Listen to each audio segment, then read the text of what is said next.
شامل کرتے چلیں۔ ایڈمنسٹریٹر ضلع کونسل کراچی نور حسن جوکھیو نے ہاشم خاسقلی گاؤں میں جاری ترقیاتی کاموں کا معائنہ کرتے ہوئے علاقے کے سماجی رہنماؤں سے گفتگو کرتے ہوئے کہا کہ ملیر کے دیہی علاقوں میں پینے کا صاف پانی کی فراہمی ہماری اولین ترجیح میں شامل ہے۔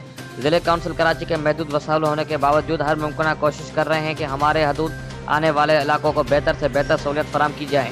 علاقے کے سماجی رہنما یونس اے کے، انور خاسقلی، اختر خاسقلی، الطاف خاسقلی، تنویر خاسقلی نے ایڈمنسٹریٹر کا شکریہ ادا کرتے ہوئے کہا کہ ہمارے علاقے کو ہر دور میں نظر انداز کیا گیا ہے۔